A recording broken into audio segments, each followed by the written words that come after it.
You know that feeling when you're about to miss something big? That gnawing sensation in your gut that says you should have acted sooner? I'm going to be direct with you. We're at one of those moments right now in the precious metals market, and the signal that just flashed is one that only appears once or twice in a generation. Let me show you what I'm talking about. There's a technical indicator that professional traders watch religiously. It's not something you'll hear about on CNBC. It's not something your financial advisor will mention. But when this signal triggers, it has historically preceded some of the most explosive moves in gold and silver prices we've ever seen, and it just went off. I'm talking about a convergence of multiple technical factors that have only aligned a handful of times in the past 50 years. The last time we saw this exact setup? Right before gold went from $800 to nearly $2,000. Before that? Just before the massive run from $250 to $800. We're talking about moves that changed lives. Moves that separated those who understood what was happening from those who waited too long. But here's what makes this moment different and more urgent. This time, the technical signal isn't happening in isolation. It's occurring against a backdrop of fundamental factors that are unlike anything we've seen before. And that combination, technical perfection meeting fundamental chaos, that's when the really big moves happen. Let me break down what's actually occurring right now, because the mainstream financial media is completely missing this story. First, the technical setup.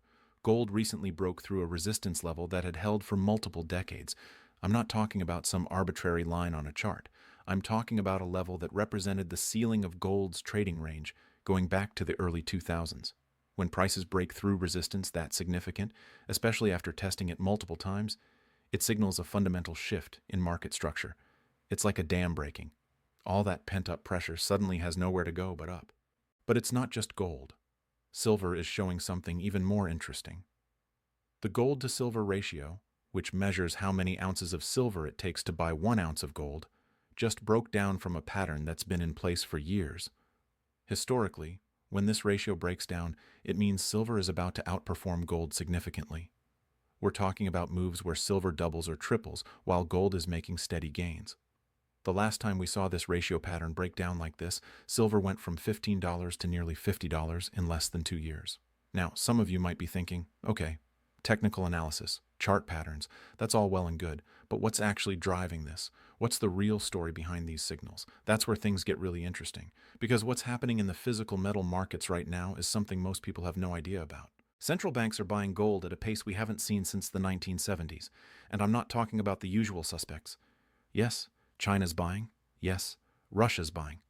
But now you've got countries like Poland, Singapore, India, Turkey, nations that historically held minimal gold reserves, suddenly accumulating massive quantities. In the past 2 years alone, central banks have purchased over 2,000 tons of gold. To put that in perspective, that's more than the entire annual mine production of several major gold-producing countries combined. Why are they doing this? Because they see what's coming. They understand that the current monetary system is reaching its breaking point. When central banks, the institutions that literally create money, are exchanging their own currency for gold at record rates, that should tell you something profound about their confidence in paper assets. But here's what makes this even more significant. These central banks aren't buying gold ETFs. They're not buying paper gold. They're demanding physical delivery. They're taking actual metal and storing it in their own vaults. That distinction matters more than most people realize. See, the gold market operates on 2 levels. There's the paper market, futures contracts, ETFs, derivatives, where most of the trading volume occurs. And then there's the physical market, actual metal changing hands.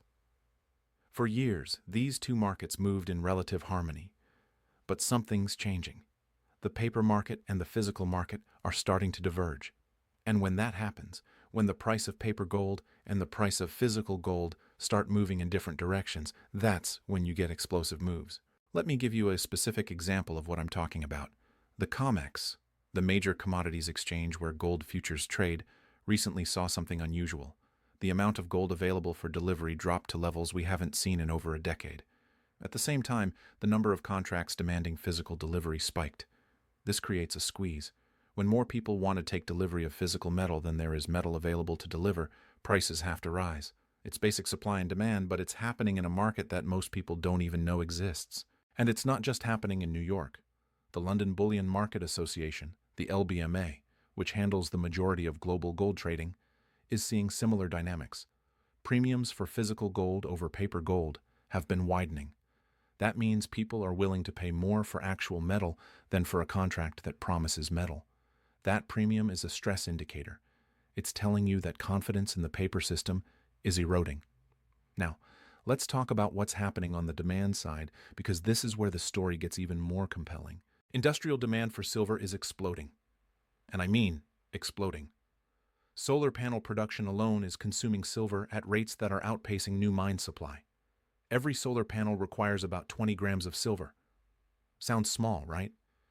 But when you're producing hundreds of millions of solar panels per year, that adds up fast.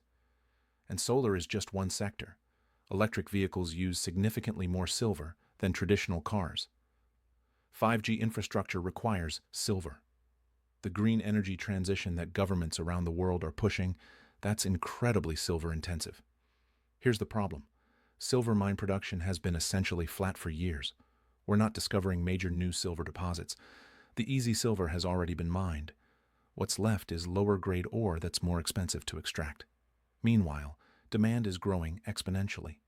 You don't need to be an economist to understand what happens when demand outstrips supply in a market where supply can't quickly increase. But there's another factor that most people completely overlook. A huge percentage of silver production comes as a byproduct of mining other metals: copper, lead, zinc. When those base metal mines slow down or shut down due to economic conditions, silver production drops too. We saw this during previous economic downturns, and with recession fears growing, with manufacturing slowing in major economies, we could see silver supply get hit from multiple directions simultaneously.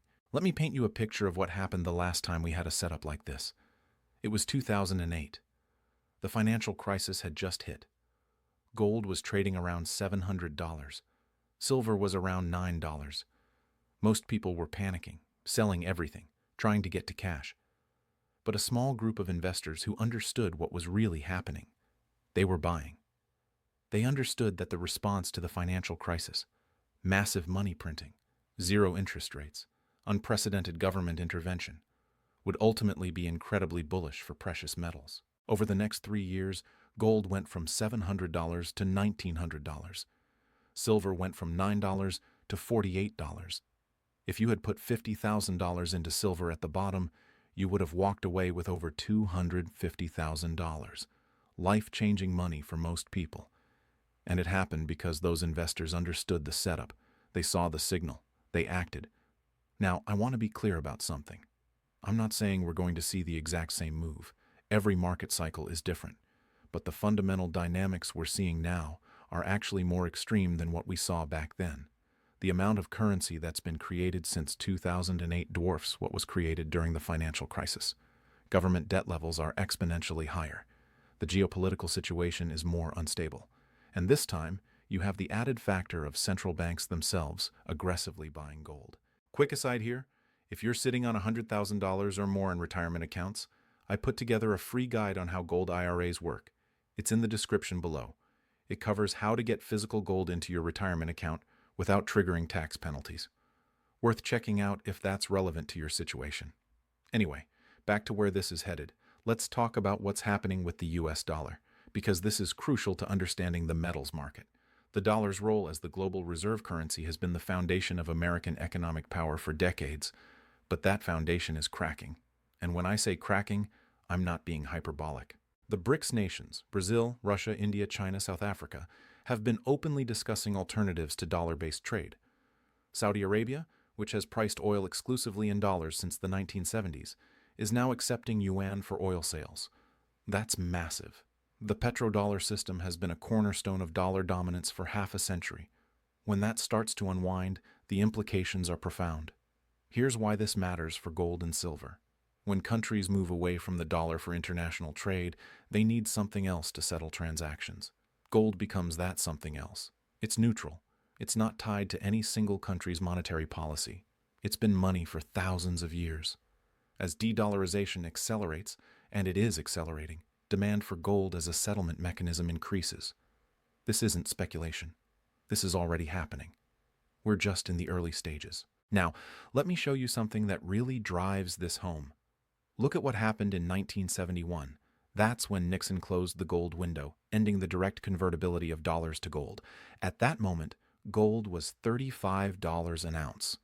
Over the next 9 years, it went to $850. That's a 2,400% increase. Why? Because the market was repricing gold to reflect the new monetary reality. The dollar was no longer backed by anything except faith in the U.S. government. Gold had to adjust to reflect that change. We're at a similar inflection point now. The difference is, this time, the change is even more fundamental. We're not just talking about one country changing its monetary policy. We're talking about a potential restructuring of the entire global monetary system. And if you think gold's move in the 70s was impressive, consider what could happen if the dollar loses its reserve currency status. The repricing would make the 70s look tame. But let's bring this back to the technical signal I mentioned at the beginning, because this is where everything converges. The breakout we're seeing in gold and silver isn't happening in a vacuum. It's happening at the exact moment when these fundamental factors are reaching critical mass. That's what makes this signal so powerful. Technical analysis tells you when. Fundamental analysis tells you why. When both are aligned, that's when you get the really big moves. Professional traders understand this. That's why you're seeing massive inflows into precious metals ETFs. That's why mining stocks are starting to outperform. That's why premiums on physical metal are rising. The smart money is positioning. They're not waiting for confirmation from CNBC. They're not waiting for their financial advisor to give them permission. They're acting now, while prices are still relatively reasonable. And here's something most people don't realize.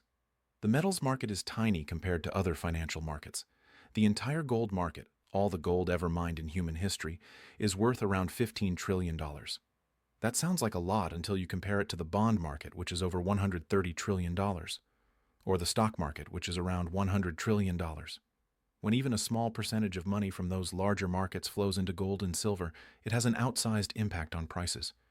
We're talking about a market that can move dramatically on relatively modest inflows. Let me give you another historical parallel, because I think this will help you understand the magnitude of what we might be looking at. In 1980, gold hit its previous all-time high of $850. Adjusted for inflation, that's equivalent to about $3,000 in today's money. Gold is currently trading well below that inflation-adjusted high. Silver's even more dramatic. Silver hit $50 in 1980. Adjusted for inflation, that's about $170 in today's money. Silver's trading at a fraction of that. Now you might say, okay, but those were bubble peaks. Fair point. But consider this. The monetary conditions that drove those peaks, high inflation, currency debasement, geopolitical instability, those conditions are all present today. In many ways, they're more extreme today. Yet prices haven't even reached their inflation-adjusted previous highs. What does that tell you? It tells you there's significant room to run. But here's what really keeps me up at night, and what should concern anyone paying attention. The derivatives market for precious metals is enormous. Banks and financial institutions have written massive amounts of paper contracts betting that gold and silver prices will stay contained. These aren't small positions. We're talking about notional values in the hundreds of billions of dollars. If prices start moving sharply higher, those positions become liabilities. And when institutions start scrambling to cover short positions in a rising market, that's when you get parabolic moves. That's when prices can double or triple in a matter of months. We saw a preview of this a few years ago when silver briefly spiked above $30. The move was so violent, so fast, that it caught many traders off guard. And that was just a small squeeze. Imagine what happens if we get a real squeeze, where physical demand overwhelms paper supply, where institutions are forced to deliver metal they don't actually have. That's the scenario that's becoming increasingly possible given current market dynamics. Now, I want to address something that I know some of you are thinking. You're thinking, this sounds great, but I've heard this story before. I've heard people predict massive moves in gold and silver that never materialized. Why is this time different? Fair question. And you're right to be skeptical. There have been plenty of false alarms over the years. But here's the thing. The setup we're seeing now isn't based on speculation or hope.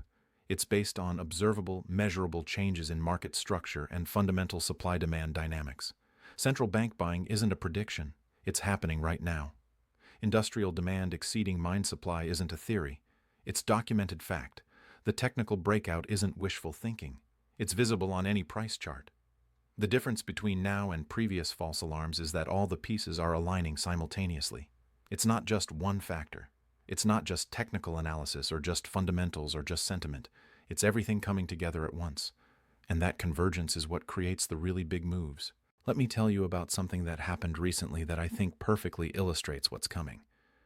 A major pension fund, I won't name them, but they manage over $200 billion, recently announced they were increasing their gold allocation from 2% to 5% of their portfolio. That might not sound like much, but do the math. That's $6 billion flowing into gold from just one institution. Now multiply that across the thousands of pension funds, sovereign wealth funds, and institutional investors globally. If even a fraction of them make similar allocation decisions, we're talking about hundreds of billions of dollars of buying pressure entering a relatively small market. And it's not just institutions. Retail investors are starting to wake up too. Sales of gold and silver coins from national mints have been surging. The U.S. Mint, the Royal Canadian Mint, the Perth Mint, they're all reporting strong demand. In some cases, they're struggling to keep up with orders. When you see that kind of grassroots demand combined with institutional buying, that's a powerful combination. But here's what really concerns me and why I'm calling this a last call moment. The window for getting positioned at reasonable prices is closing. Once the broader market catches on to what's happening, once mainstream media starts covering this story, prices will gap higher. You won't be able to get in at current levels. We've seen this movie before. The smart money positions early. The crowd rushes in late, paying much higher prices. Don't be the crowd. Think about what's at stake here. We're not just talking about making money on a trade. We're talking about protecting your wealth during a period of unprecedented monetary experimentation. We're talking about positioning yourself for what could be a fundamental restructuring of the global financial system. This isn't about getting rich quick. This is about not getting poor slowly. Consider what inflation has done to your purchasing power over the past few years. Your dollars buy less, your savings are worth less, your retirement accounts might show higher numbers, but what do those numbers actually buy? Gold and silver aren't just investments. They're insurance against currency debasement. They're a store of value that has worked for thousands of years, through every empire, every currency crisis, every financial upheaval. And here's something most people don't think about. When you own physical gold and silver, you own something that exists outside the financial system. It's not someone else's liability. It's not dependent on a bank staying solvent or a government honoring its promises. It's real, tangible wealth that you can hold in your hand. In an era where so much of our wealth exists as digital entries in computer systems, there's something profoundly important about owning real assets. Let me share one more story that I think captures why this moment matters. I know someone who bought gold in 2001, right after the dot-com crash. Gold was around $270 at the time. His friends thought he was crazy. Why would you buy gold when stocks were cheap? Why would you buy gold when the economy was recovering? But he understood something they didn't. He understood that the response to the dot-com crash, easy money, low interest rates, deficit spending, would ultimately be bullish for gold. He held that gold through the 2008 financial crisis. He held it through the European debt crisis. He held it through multiple Fed tightening cycles. And you know what? That gold he bought at $270 is now worth over $2,600. That's a tenfold return. But more importantly, it preserved his purchasing power through multiple crises. While his friends saw their portfolios get cut in half twice, his gold holdings provided stability and protection. That's the real value of precious metals. Yes, they can generate impressive returns. But more fundamentally, they protect you when everything else is falling apart. They give you options when others have none. They provide peace of mind in uncertain times. And make no mistake, we are living in uncertain times. The debt levels are unsustainable. The monetary policies are unprecedented. The geopolitical tensions are escalating. The social fabric is fraying. I'm not being pessimistic. I'm being realistic. And in times like these, having a portion of your wealth in hard assets isn't just smart, it's essential. The super signal I've been talking about, the technical breakout, the fundamental convergence, the institutional buying. This is your warning. This is the market telling you that something significant is about to happen. You can choose to listen or you can choose to ignore it, but you can't say you weren't warned. I've been studying these markets for years. I've seen cycles come and go. I've seen opportunities appear and disappear. And I'm telling you with complete conviction that what we're seeing right now is one of those rare moments where everything aligns. The technical setup is perfect, the fundamentals are explosive, the timing is critical. So what do you do with this information? That's up to you. But I'll tell you what I'm doing. I'm positioned, I'm prepared, and I'm watching this setup play out with the confidence that comes from understanding both the technical and fundamental picture. This isn't gambling. This isn't speculation.